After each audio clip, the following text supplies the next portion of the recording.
Boa tarde, pessoal. Bem-vindos ao último webinar dessa semana e talvez o último esse mês. Vamos ver se a gente vai ser necessário fazer mais alguns. Da Samar Contabilidade.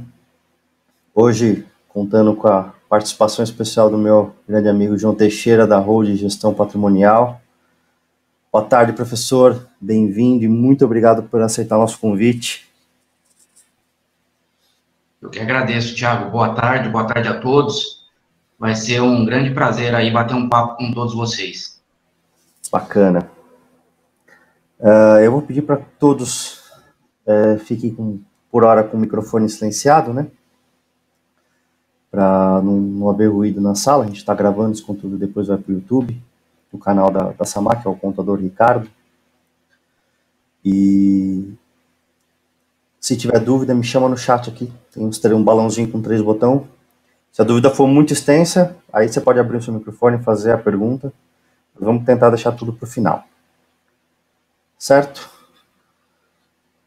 Nós não teremos material, então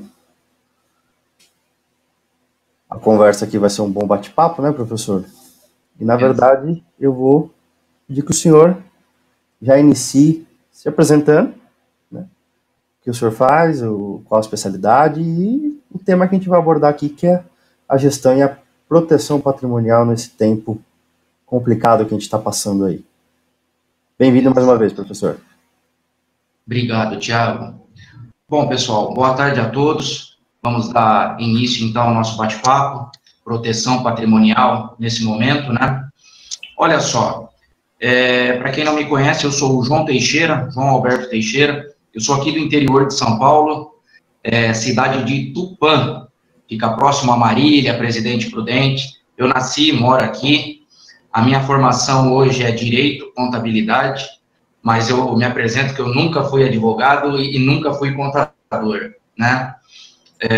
Eu tive um tempo na capital, depois que eu me formei em Direito. Eu trabalhei em 2 grandes consultorias, em São Paulo, capital, e depois eu retornei para o interior, para a minha cidade de Tupã, e fiz alguns estudos, enfim, FGV, Direito Empresarial e outras pós-graduações, e eu tenho a Hold Gestão Patrimonial. Quem é a Hold Gestão Patrimonial? Essa consultoria boutique. Na Holding Gestão Patrimonial, nós temos 2 atividades, treinamento e consultoria, sempre focado em empresa familiar, em família.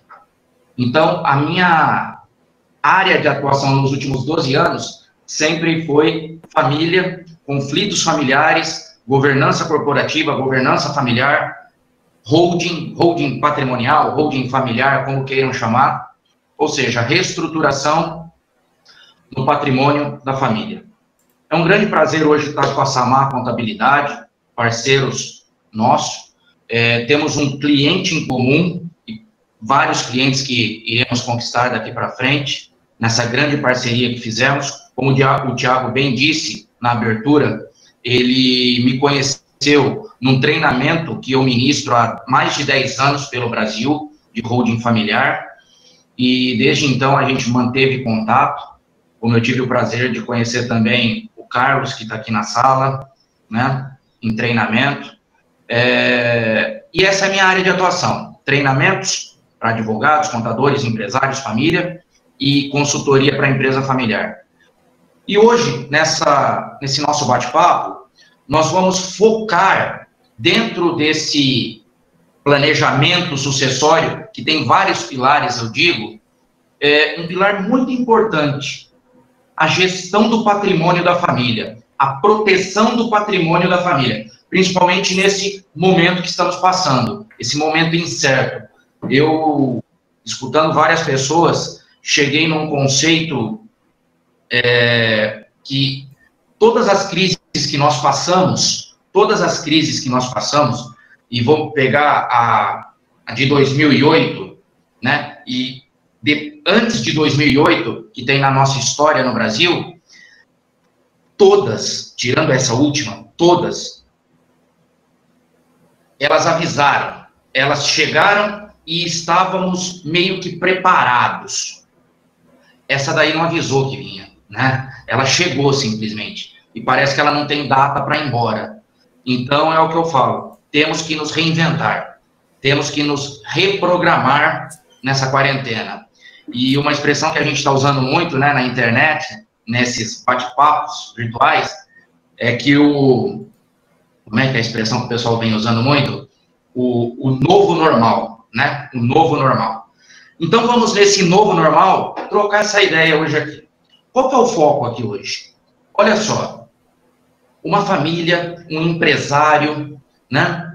Uma família que tem empresas, um grupo de empresas, uma empresa, enfim, um produtor rural, que é muito comum aqui no interior.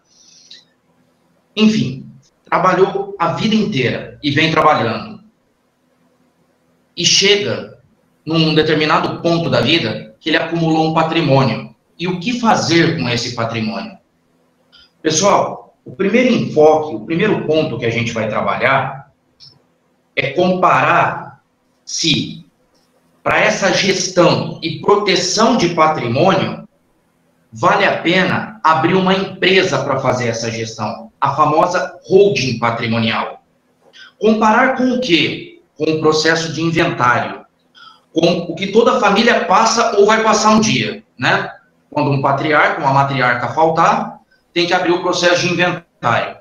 E eu costumo dizer, grosso modo, claro, grosso modo, que um processo de inventário no Brasil, ele tem um montante, né, de morder de 20% a 30% sobre o patrimônio.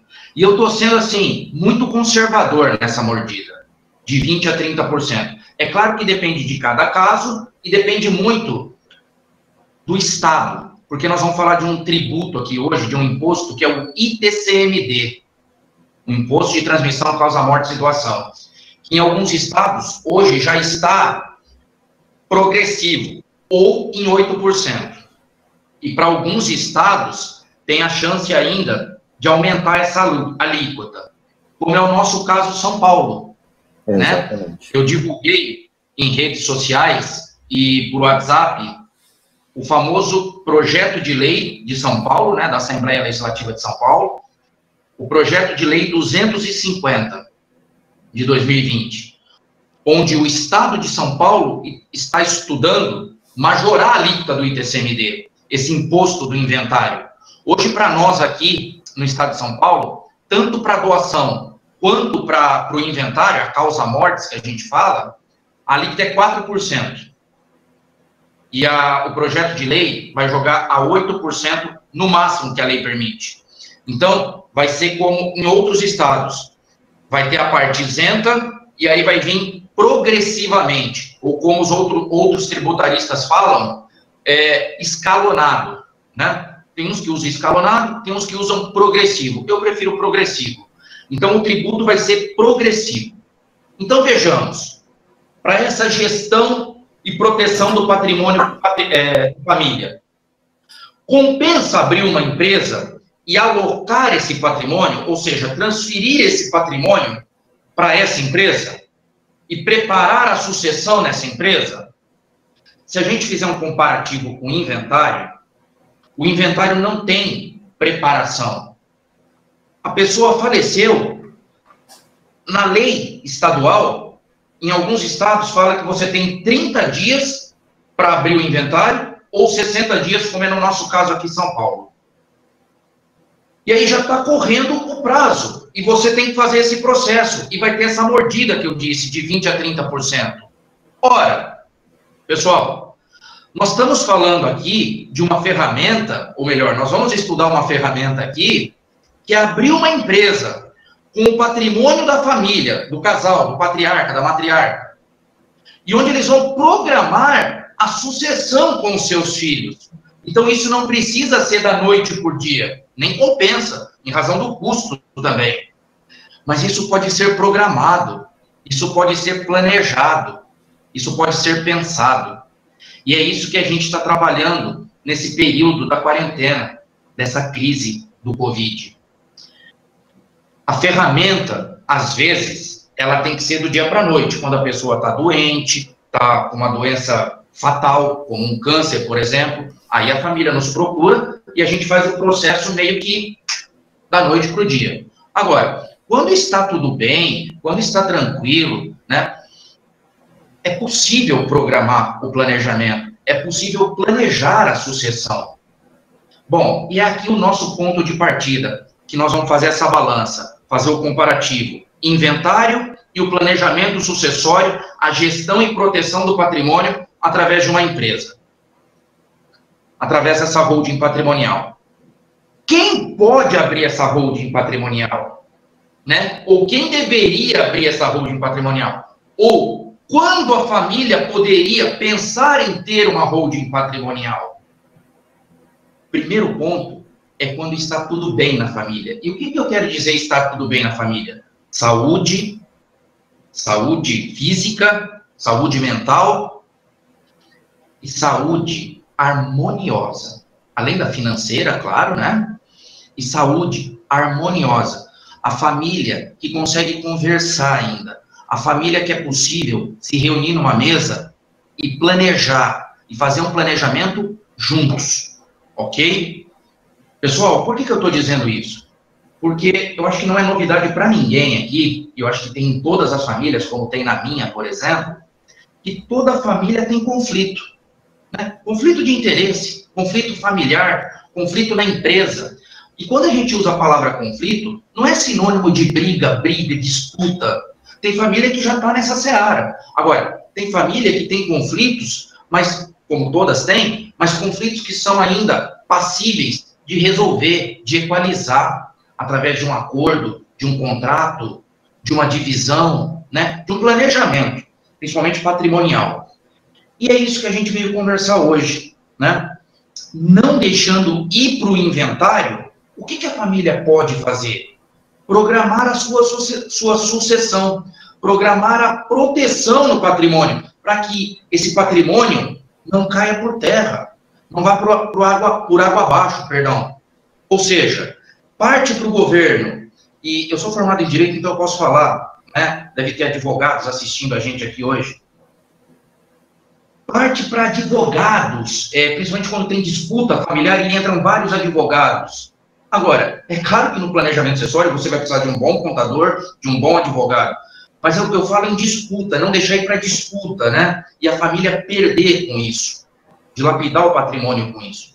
Governo, advogados, e disputa entre a família, onde vai perder ao longo do tempo. Então, o planejamento sucessório, ele é uma ferramenta que faz a família sentar, pensar e se programar. E nesse período que nós estamos vivendo, é muito importante a família ter em mente algumas ferramentas, como a holding patrimonial, que é essa ferramenta que estamos estudando, levar o patrimônio da pessoa física, da família, do patriarca, para essa empresa, para fazer a sucessão através dessa empresa. Nós estamos falando de uma holding sobre empresas operacionais também, que é possível. Nós estamos falando de um testamento. O cara pode fazer um testamento em cartório, programando a divisão do seu patrimônio para os seus herdeiros. Tem ferramentas de previdência privada, tem ferramentas de seguro de vida. Enfim, nós temos um leque de ferramentas dentro do planejamento sucessório que é possível fazer essa gestão e essa proteção para a família, ok? Agora, o nosso foco aqui hoje é o planejamento sucessório através da holding. E essa holding é um CNPJ, é uma empresa constituída. Por quem? Pela família. Essa família que é possível ter um acordo ainda, fazer um acordo. Legal. Bom, quais são os tópicos principais para a montagem dessa holding? Tipo societário. No Brasil é muito comum limitada e SA. Eu prefiro a limitada, principalmente pensando no tributário. Mas o que tem a ver societário com tributário? Pessoal, se a gente abrir uma holding patrimonial, onde nós vamos integralizar os imóveis da pessoa física para a pessoa jurídica, né? Na formação do capital social. Se a gente abrir uma SA, o artigo 8º da lei das SAs, ele obriga um laudo de avaliação. E se a gente fizer esse laudo de avaliação para essa integralização na SA, nós não vamos poder usar, né, os valores que estão na declaração de imposto de renda do patriarca. E com isso, nós vamos levar por um valor maior ao capital social, valor de avaliação, valor de mercado. E aí vai dar um ganho de capital na pessoa física, da pessoa que vai integralizar. Então, não é benéfico. Então, a limitada, a sociedade limitada, ela não exige esse laudo de avaliação. Por isso que a gente sugere a limitada. Ora, e quem pode ser sócio nessa holding patrimonial? O casal pode ser sócio? Pode, desde que eles não estejam casados sob o regime da comunhão universal de bens, onde o nosso Código Civil, em 2002, criou uma vedação, no artigo 997, ou 977, se não me engano, que marido e mulher casado na universal de bens não podem aparecer como sócio. É nesse momento que nós orientamos. Então, aparece um dos dois, do casal, integralizando os imóveis, a valor de imposto de renda, e a gente já coloca os filhos também. Os filhos entrando com um valor simbólico, em quantia em dinheiro. E monta-se a sociedade. E constitui a empresa. Depois, vem a programação da sucessão, onde os pais podem fazer, quem tiver na sociedade, o pai ou a mãe, com os filhos, e programando a doação das cotas. E a doação das cotas hoje, em alguns estados, é vantajosa a doação das cotas nessa holding patrimonial, comparada com o inventário. Porque no inventário, os imóveis são avaliados a valor de mercado e tributa esse ITCMD. E tem que pagar à vista. Já na holding patrimonial, eu não preciso fazer a doação sobre os 100% das minhas cotas, patriarca ou matriarca. Eu posso ir fazendo a doação aos poucos, e recolhendo aos poucos, ou dentro de uma isenção, conforme o Estado permita. Mas a maior vantagem que tem na doação das cotas é a base de cálculo das cotas. Então, eu vou falar no Estado de São Paulo aqui. No Estado de São Paulo, a base de cálculo na doação das cotas de uma sociedade limitada é o patrimônio líquido da sociedade. Ora, vejamos então o benefício. Se a limitada permitiu eu trazer os imóveis a valor da declaração, qual vai ser o somatório do meu PL, do patrimônio líquido na minha sociedade? Esse valor que eu trouxe da declaração. Então, é esse tributo, são essas cotas que eu vou doar para os meus filhos, e eu vou recolher o ITCMD sobre esse valor que forma o meu PL. Olha que vantagem incrível nós temos, então, comparado ao inventário, e eu não preciso fazer isso de uma vez só. Eu posso ir me programando e fazendo doação passo a passo. E dentro desse contrato social, ter várias cláusulas de proteção de ingressos de sócios. Que tipo de sócios? E aqui a gente avança dentro do planejamento sucessório e dentro do Código Civil. E faço uma provocação aos amigos que estão aqui batendo esse papo com a gente. O que você considera como família? Eu vou falar para mim, por mim. Família, para mim, e minha esposa sabe disso, tá? Família, para mim, é meu pai, minha mãe e os filhos deles. Ou seja, eu e meus irmãos. Porém, eu montei uma outra família. Eu casei e tive um filho. Inclusive, a foto está aqui atrás, né? Então, eu tenho duas famílias. A que eu formei e a que eu já pertenço, né? Há muito tempo. Porém, nessa família que a gente pertence com o pai, com a mãe, com os irmãos, entram os agregados, como a minha esposa, a minha cunhada, né? Minha outra cunhada. Esses agregados, né? Eles fazem parte da família, segundo o Código Civil, e não o conceito do João Teixeira. Segundo o Código Civil de 2002, o cônjuge do herdeiro, né, ele é um futuro herdeiro. Então, quando os pais doarem as cotas para os seus filhos, essa famosa doação das cotas vai ser com aqueles gravames, com aqueles encargos. Doação das cotas com reserva de usufruto para o casal, com incomunicabilidade, impenhorabilidade, inalienabilidade, reversibilidade. Ok. Só que vamos pela ordem cronológica da vida. Aí o pai e a mãe falecem, extingue o usufruto, ok. E os irmãos ficam na sociedade, e todos casados. E teve um que casou na parcial de bens. E ele adquiriu essas cotas, né? Ele recebeu essas cotas na constância do casamento. E nesse momento que o pai e a mãe faleceram, ele tem um divórcio. E aí vem a pergunta, essas cotas comunicam ou não comunicam no divórcio dele, se ele recebeu na constância do casamento? E o Código Civil é claro, né? Independente do regime de casamento, se houve doação ou veio por herança, é incomunicável no divórcio. Mas percebam a minha frase, é incomunicável no divórcio. Agora, se esse herdeiro que recebeu as cotas, independente se ele é casado na comunhão parcial, ou os outros irmãos, na separação total de bens, se eles falecerem, por mais que na holding patrimonial esteja que a doação foi com incomunicabilidade, essa incomunicabilidade, ela cessa, ela não é vitalícia. Porque, na falta, o meu cônjuge e o meu filho são herdeiros necessários no Código Civil desde 2002. Então, os agregados fazem parte dessa herança. Então, é o que eu digo para vocês. Nesse contrato social, além de programar a sucessão, os patriarcas com os filhos, eu posso ter cláusulas de proteção para um divórcio e, quiçá, para a morte também dos meus filhos. Suponhamos que eu tenha 3 filhos e eu fiz a holding patrimonial e eu transferi meus bens, minha esposa outorgou, e eu fiz as doações das cotas para os meus filhos. Eu e minha esposa só somos administradores e usufrutuários na empresa. E a gente faleceu, e ficaram os 3 filhos na empresa. O mais novinho morreu, e ele era companheiro de uma mocinha que não era tão bem vista na cidade. Ele tinha uma união estável. A companheira, segundo o nosso STJ, é equiparada ao cônjuge, é herdeira. Ela vai ter direito a essas cotas.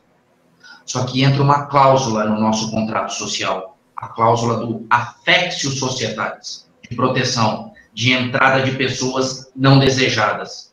Só por ela ser herdeira, tem que ter a previsão. Ela entra ou não, porque é uma herdeira desse sócio que faltou. Meus irmãos vão falar, não, nós não queremos você. Só que tem que ter a apuração de haveres, a fórmula dessa apuração de haveres, sobre o quê? É sobre as cotas, claro, né, a participação. Mas como será calculada? Contadores de plantão. Não é sobre capital social, não é sobre PL, tá? É o que vale realmente a empresa, é uma avaliação, como se fosse vender a empresa. Porém, o grande segredo está na cláusula, ingressa ou não? Não, não ingressa. Apura-se os haveres sobre as cotas do sócio que faltou. E aí nós temos 2 caminhos.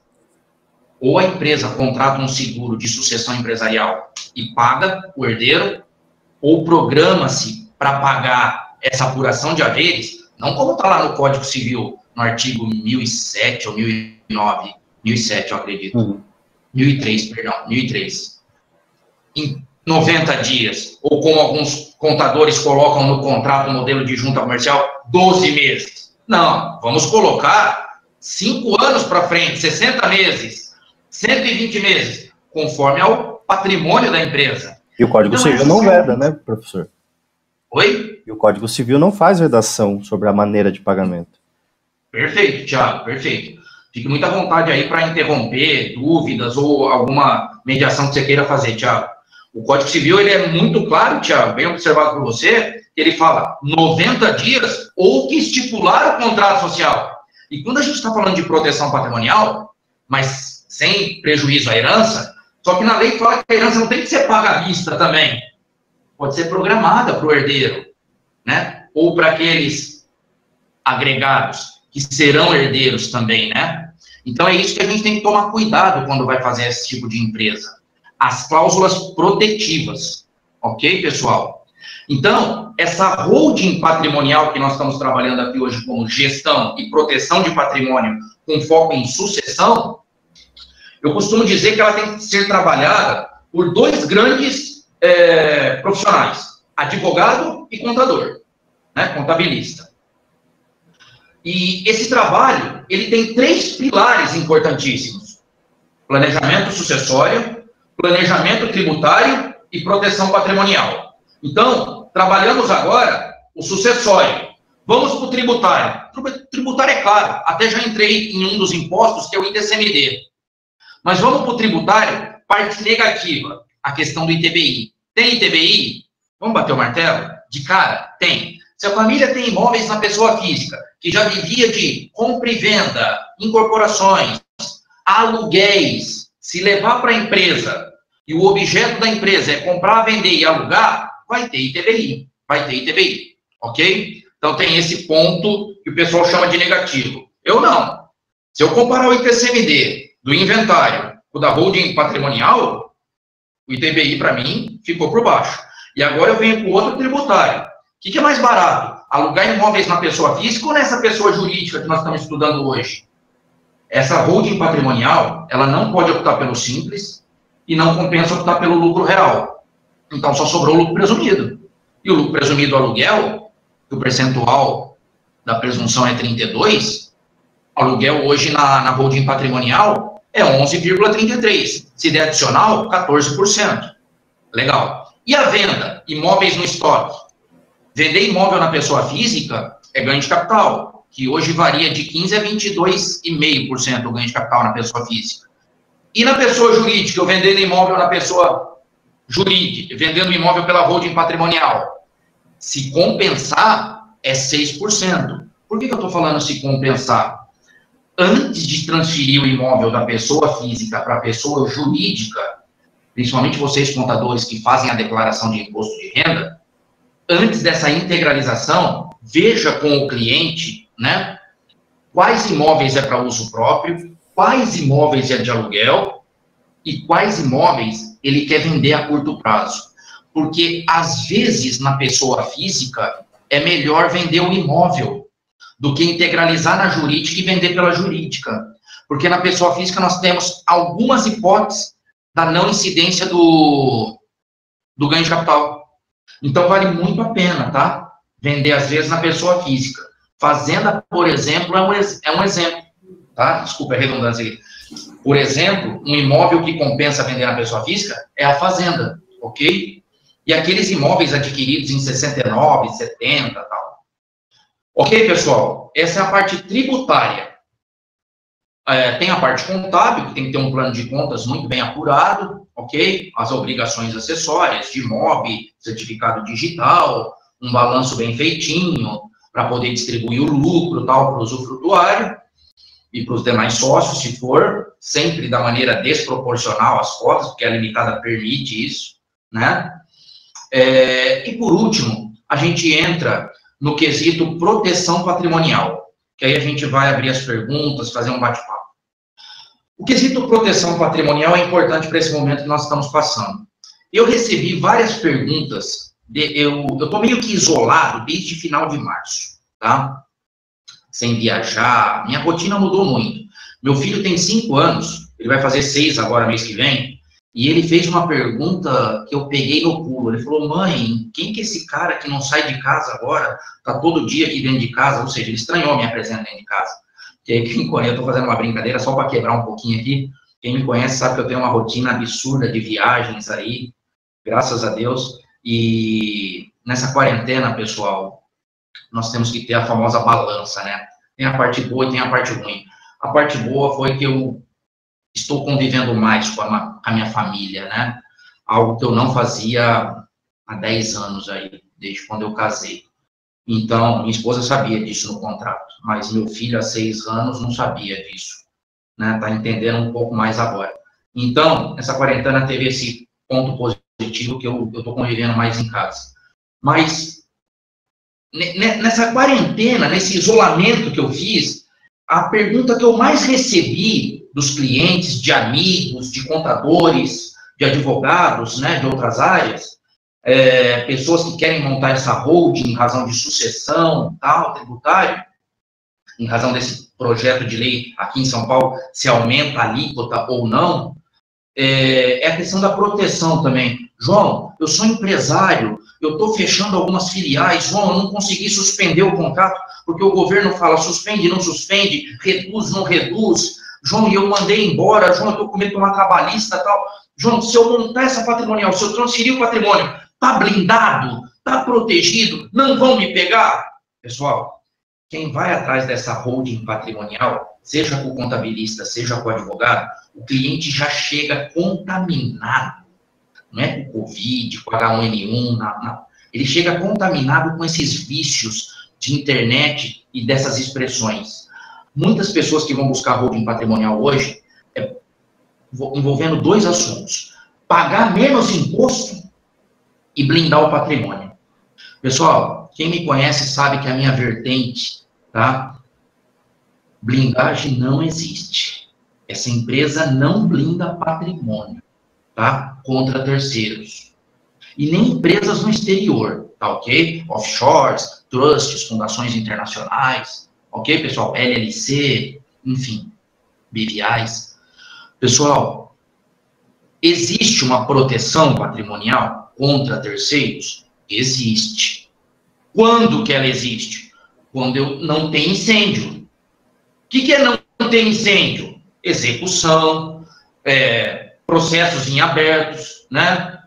Minha vida tributária está em ordem, minha vida trabalhista está em ordem, minha vida ambiental está em ordem, ou seja, meus credores estão tranquilos, minha vida está tranquila, bom, é hora de eu pensar na minha holding para me proteger, porque a gente não sabe amanhã o que pode acontecer. Legal. Professor. Aí sim.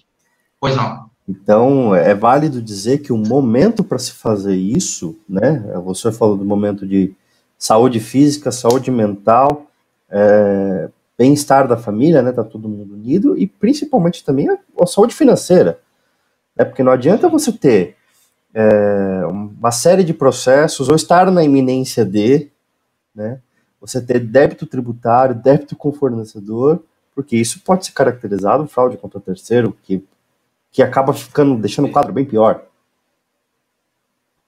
Perfeito, Thiago.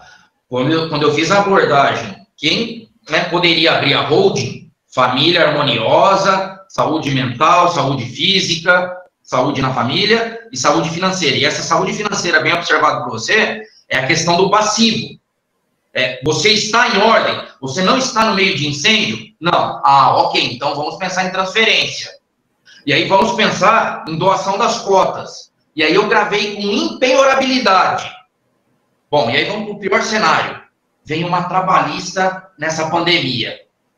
A trabalhista, o que é grupo econômico para ela? Qualquer coisa.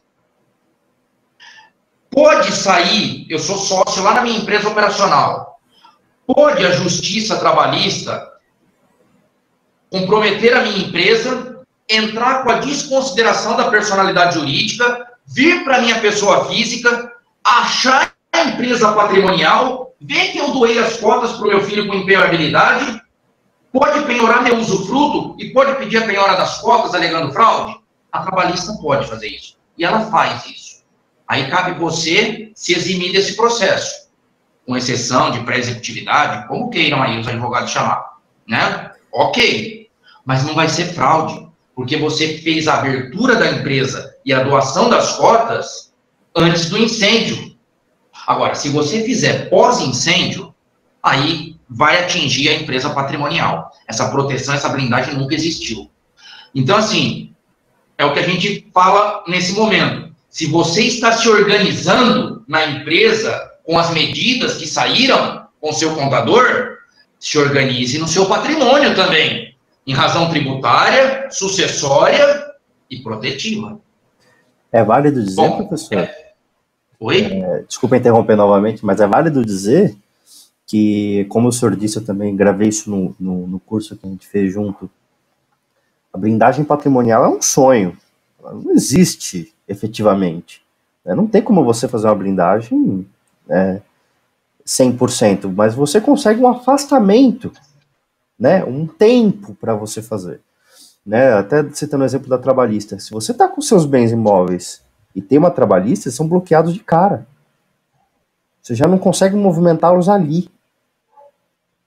Quando você pelo menos tem a medida que você já levou isso para algum lugar, você consegue, por exemplo, alienar ou vender um imóvel para quitar o processo. Perfeito. Também não é alienar e vender um imóvel para sumir com o dinheiro, porque também não vai funcionar, porque lá na frente você vai tomar fraude de novo. Mas você consegue, você tem tempo, mobilidade para poder pegar o teu patrimônio, se dispor dele se necessário, né? E ter até valores para pleitear um acordo mais vantajoso. Perfeito, Thiago. A gente consegue esse tempo com a proteção e com o mecanismo que a gente está propondo. Exatamente. Transparência, né? Exatamente. Transparência. Perfeito. Bom, o resumo que eu queria fazer desse nosso bate-papo eram esses 3 pilares dentro do assunto: sucessão tributária e proteção nessa gestão do patrimônio nesse período. Certo, pessoal? E agora, Thiago, fica à vontade, se você quiser fazer mais alguma colocação que você acha importante, né? Trabalhamos juntos nesse assunto. E hoje a gente poderia ver algumas questões que estão aparecendo, se o pessoal queria fazer alguma pergunta. Pessoal, os microfones estão, eu vou reforçar, né? Os microfones estão fechados, tá? Vocês podem habilitá-los. Se a pergunta for curta, tem um balãozinho com 3 pontinhos para fazer a pergunta no chat. Eu vou ditando aqui e a gente vai batendo papo. Se você vê que a pergunta é longa, pode habilitar o microfone e fazer a pergunta diretamente, tanto em aspecto tributário, quanto, eu estou aqui também, posso dar uma força, quanto exatamente no momento ou planejamento do que deve ser feito. Deixa eu pegar aqui o chat. Tá tranquilo, pessoal? Tem alguém que habilitou. Tudo Carlos. tranquilo. Eu queria saber se a PL 250 se já passou na Assembleia e se ela entra mesmo em vigor a partir de 1º de janeiro. Legal, Carlos. Não. A PL é um projeto de lei, né? Então, precisa ser votado, precisa ser sancionado, e como você bem disse, se for feito esse ano, é para entrar em vigor ano que vem, ok? Mas ainda não está aprovada, não. É um projeto de lei feito por 2 deputados estaduais do PT, tá? E só para entrar nesse assunto um pouquinho mais a fundo, né, e sem fins políticos, claro, essa questão desses 2 deputados que fizeram esse projeto de lei aqui no estado de São Paulo, o PL 250, já é um pensamento do PT desde 2016, na reforma tributária nacional, quando houve surgiu aquele assunto que o ITCMD ia sair de estadual para federal, e iam pensar numa alíquota a 20%, a 16%, comparando o Brasil aos outros países, onde os outros países realmente têm um imposto de herança acima de 20%, né? Então, já é um pensamento desde 2016 majorar o tributo de herança no Brasil. E na reforma estava tramitando em levar esse tributo, sair da competência estadual para federal e majorar muito essa alíquota, mas não foi para frente. E aí agora, nos últimos meses, os 2 deputados aqui no estado de São Paulo fizeram esse projeto de lei que está andando, né? Mas não foi aprovado, Carlos. Pessoal, se vocês quiserem consultar o projeto de lei, é o PL 250.20. Né? Digitando no Google, já a primeira página que vai aparecer já é do governo do estado de São Paulo, com os dados de tramitação, de como é que está a situação e o projeto na íntegra. Professor, a gente tem mais uma dúvida aqui do Diego Paim. Boa tarde, minha dúvida é mais quanto à questão de valores de cotas quando levadas para uma administradora de bens. Imóveis entendi, mas nas cotas eu tenho dúvidas, principalmente agora que estamos vendo os patrimônios das empresas caindo. Algumas têm situação até de PL negativo. Perfeito. Grande Diego, meu amigo de Cascavel. Olha só, Diego, a gente falou aqui na holding patrimonial, levar os imóveis da pessoa física como capital social, valor de imposto de renda, né? E aí eu comentei bem por cima da holding controladora de empresas operacionais.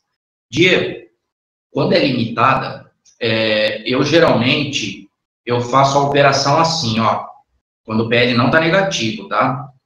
Quando o patrimônio líquido da operacional não está negativo.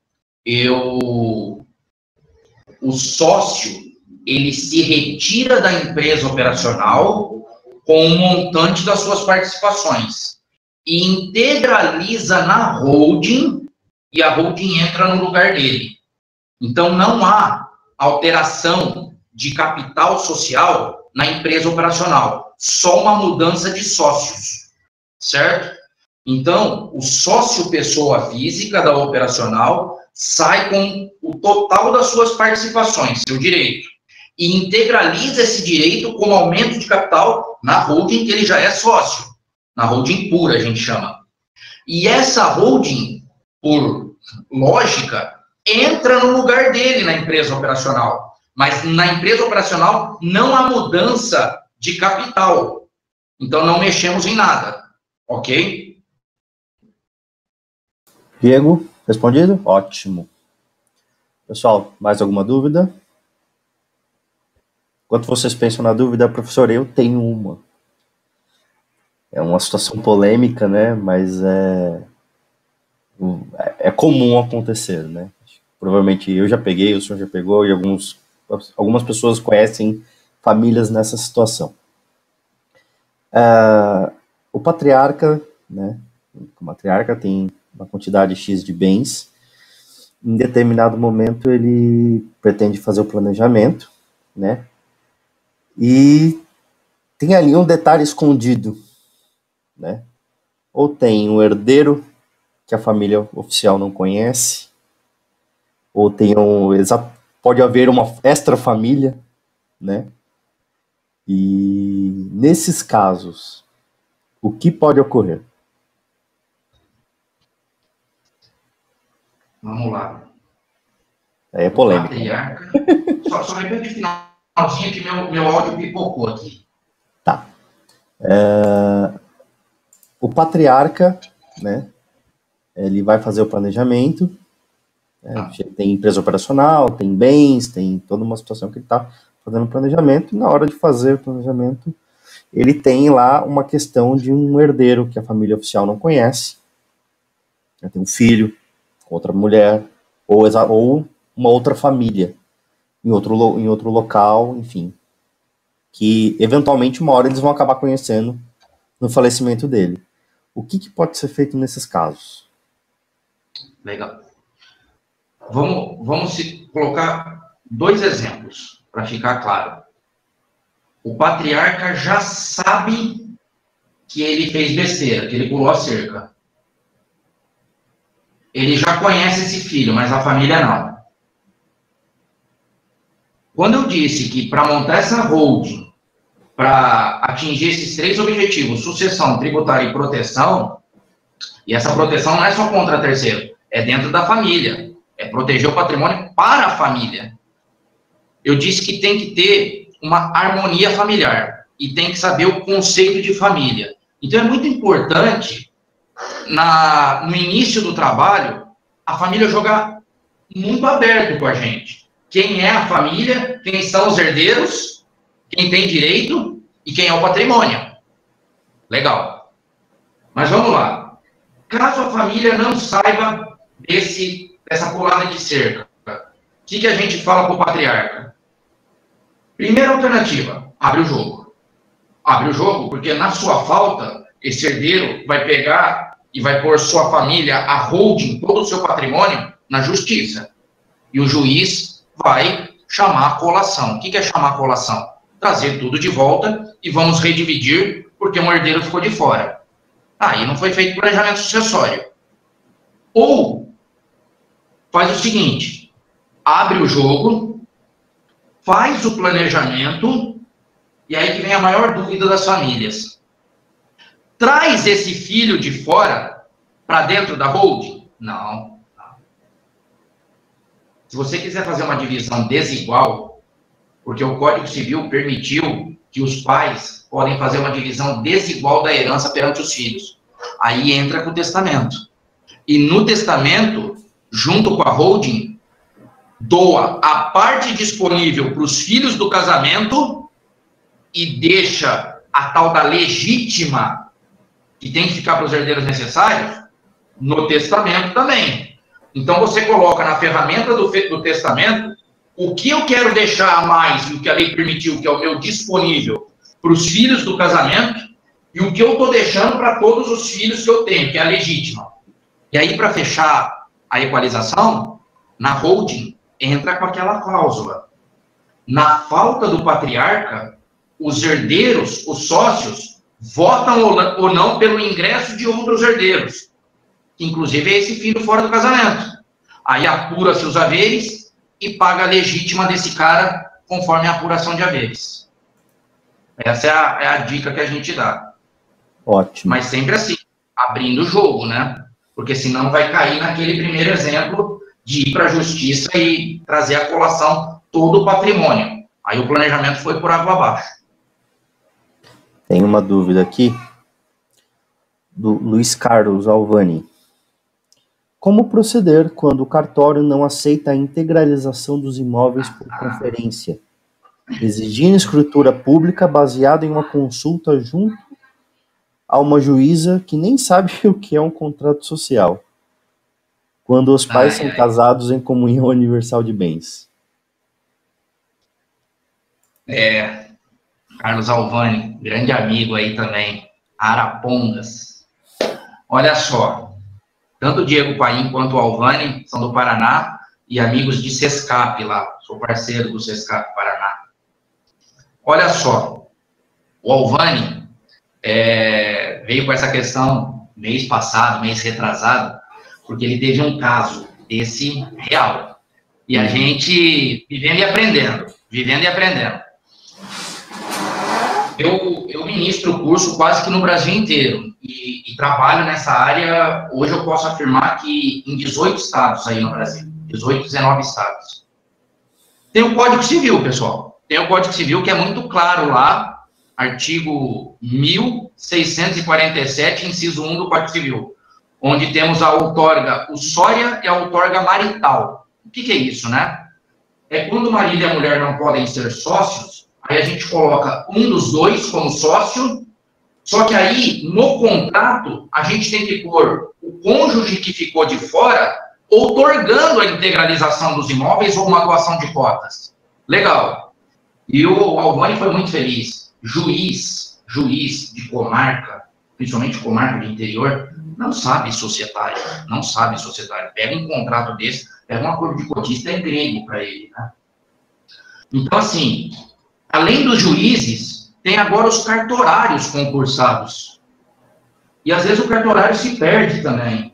E o Alvani teve essa situação, onde, na cidade dele, ele montou uma holding, ele integralizou os imóveis e, pasmem, ele pôs a outorga, a junta aceitou o contrato e um cartório, porque precisava fazer em 2 cartórios isso, um cartório de registro de imóveis para conferência de bens, aceitou a outorga conforme contrato e Código Civil, e o outro cartório falou que tinha que ser por escritura pública essa outorga.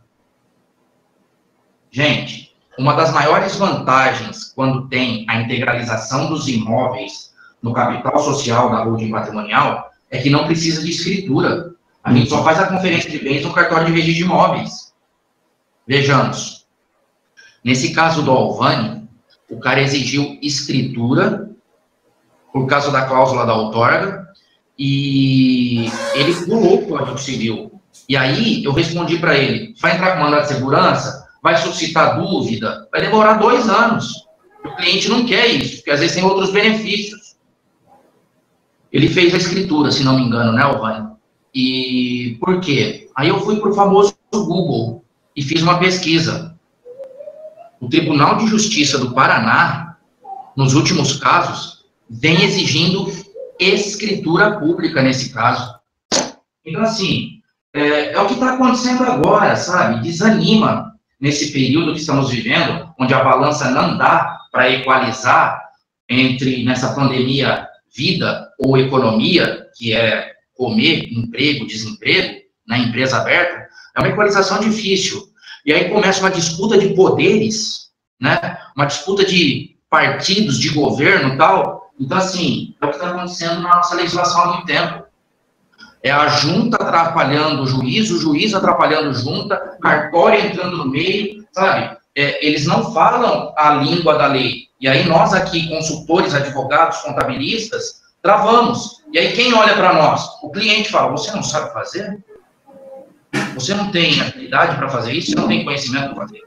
Só que ele mal sonha que a gente tem insônia por causa disso, né? Fazendo já um trocadilho aqui. Então, assim, não dá, gente, para bater no peito hoje e falar, eu sou especialista nisso. Não, a regra, o feijãozinho com açúcar de uma roda patrimonial, é isso que nós conversamos nessa 1 horinha aqui. Não, não é. Cada caso é um caso, e pior que isso, né? Cada família é uma. Só que depois que a gente sai da família, ajustando a holding, a gente vai trombar com vogal da junta comercial, ou aquela menina bonita, assistente, que fica sentada na junta comercial e devolve o nosso contrato social. Vai trombar com os caras da Cefaz que querem reavaliar as cotas em PL negativo, como o Diego Pai me perguntou, e aí quer jogar lá em cima, e aí vai dar ágil sobre a doação das cotas ou a integralização das cotas, tá? Que esse foi o fim da pergunta do Diego. Vai trombar com cartorário semideus, que eu chamo no curso, vocês devem lembrar da expressão que eu uso, o semideus da vida, e aí vem o judiciário, até chegar em Dias Toffoli, que é aqui da minha região. E aí pula essa parte. É mais, pessoal. Não convém, né? Não, pula essa parte aí. Esse cara não. E aí, pessoal, mais dúvidas?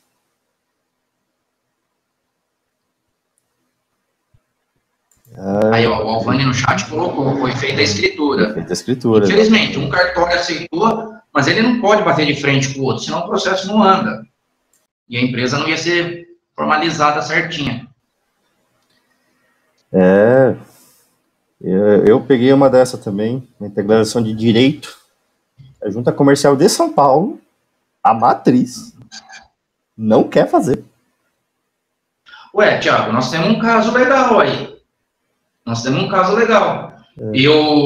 Eu há vários anos, eu venho fazendo integralização de cessão de direitos, quando a família não tem a escritura e o registro do imóvel, né?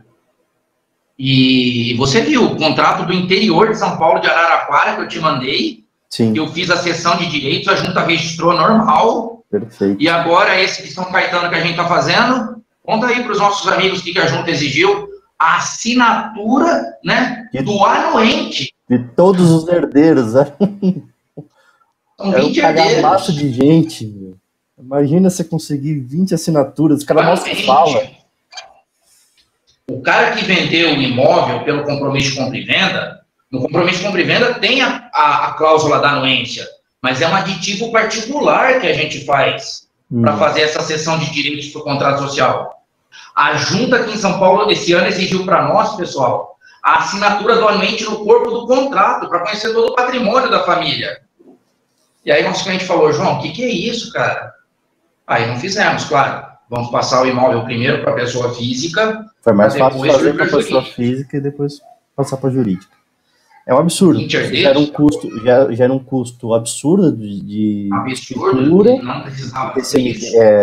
ITBI que você vai pagar, depois você vai pagar outra para subir para a empresa. Depois. Diego Pai, mais uma dúvida. Vamos ver.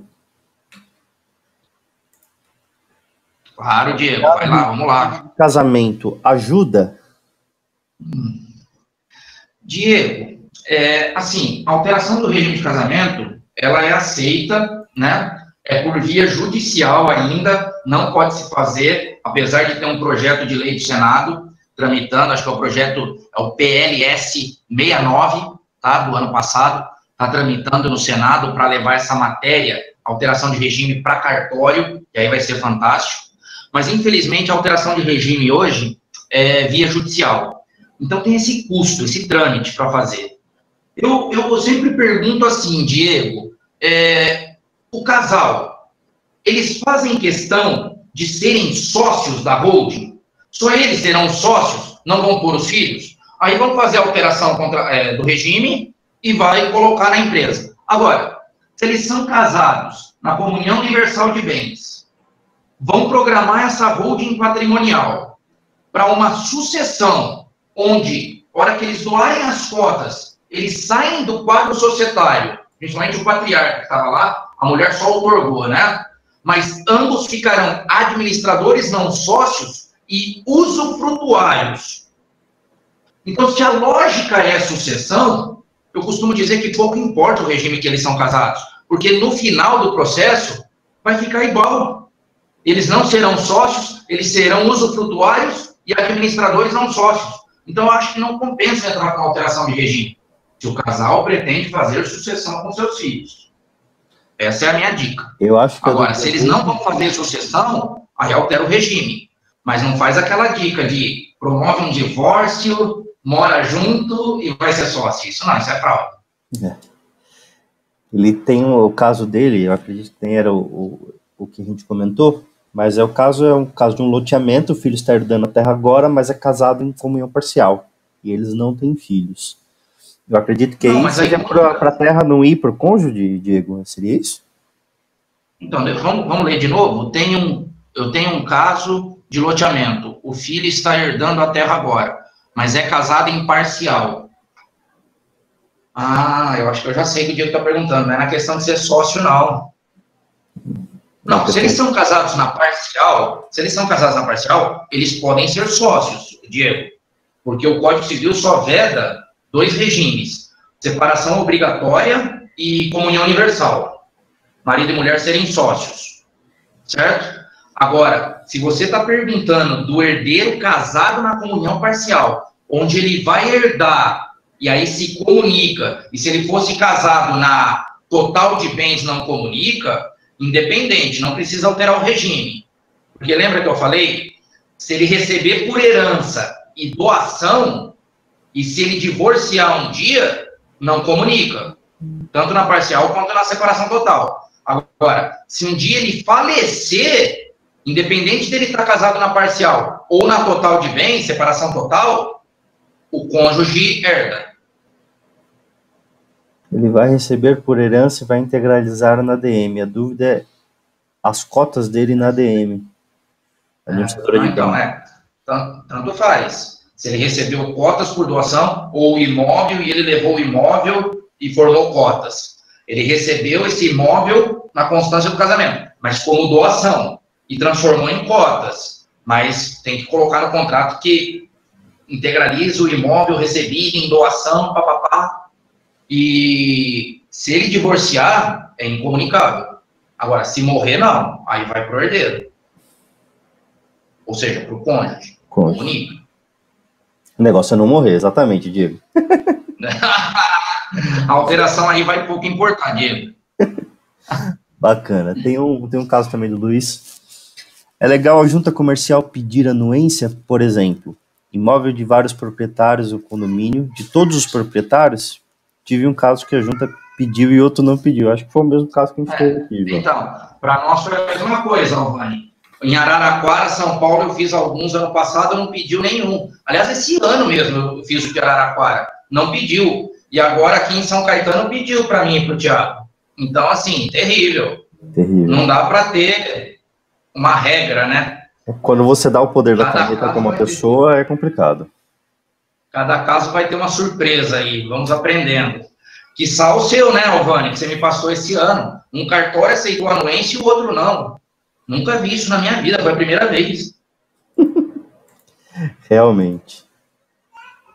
Pessoal, acho que depois de uma hora aqui, vocês têm mais dúvida? Foi bem bacana, foi bem legal. Eu vou fazer o seguinte.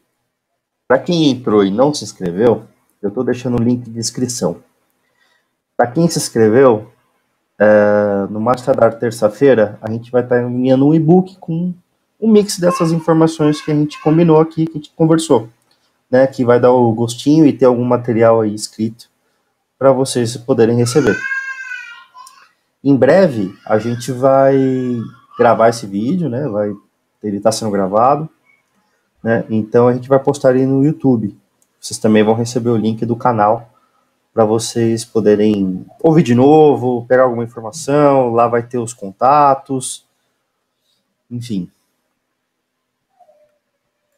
Se não temos mais uma dúvida, bom, pessoal, obrigado em nome da Samar Contabilidade. Eu agradeço muito, professor João, pela aula maravilhosa, mais uma aula maravilhosa que a gente teve aqui, né? Foi muito bacana essa 1 hora de papo aqui, já deu para acertar bastante conteúdo. Às vezes ouvir é fácil, mas operacionalizar demora um tempo, então procure, como ele disse, procure o advogado, o contador, se precisar, a gente está à disposição. Perfeito. Tiago, eu te agradeço a nossa parceria, esse bate-papo você mediou. Agradeço a todos os amigos que estão aqui e obrigado aí, pessoal, pela confiança, por esse bate-papo mais uma vez, os amigos aí. E é o que vai acontecer daqui para frente, eu acho. Adotamos essas ferramentas agora, né? E é bacana, porque aproxima, por mais distante que a gente esteja, estamos juntos, né? Então, veja que bacana que é a tecnologia. E sempre estudar, né, pessoal? Vamos estudar cada vez mais. Ninguém é especialista em nada nesse nosso país. E é isso. Eu agradeço muito e vamos, sabe, pensar positivo, vamos nos apegar à família, proteger nossa família e torcer para esse momento passar o mais rápido possível, né? E é isso, pessoal. Me coloco à disposição aí por WhatsApp, por e-mail, quem tem meus contatos. Foi um grande prazer dividir esse momento aqui com vocês e aprender um pouquinho mais com vocês e contribuir. Um grande abraço. Bacana, pessoal. Obrigado também, o Alvani e o Diego. Vamos fazer mais, Diego. Vamos fazer mais, sim. Dá uma... Esperto lá também nas redes sociais da Samar, a gente já fez alguns, né? Eu vou convidar o João também para fazer mais alguns. Vai ver se a gente estreita mais alguns pontos desse planejamento, né? Começa a pegar ele mais segmentado, acho que vai ser legal. E fique esperto lá nas redes sociais da Samar, é samarcontábil.com.br. Lá vai ter todo o material. A gente tem blog, tem bastante coisa na Hold também, no site da Hold. Hold Gestão Patrimonial, né, professor? Também tem o blog, tem bastante material lá. Acesse, entre em contato. Qualquer dúvida, manda pra gente vai tentar solucionar e resolver isso aí, ajudar vocês. Pessoal, mais uma vez, muito obrigado. Boa tarde. Deus abençoe a todos. Até mais, professor. Tchau, tchau. Até mais, gente.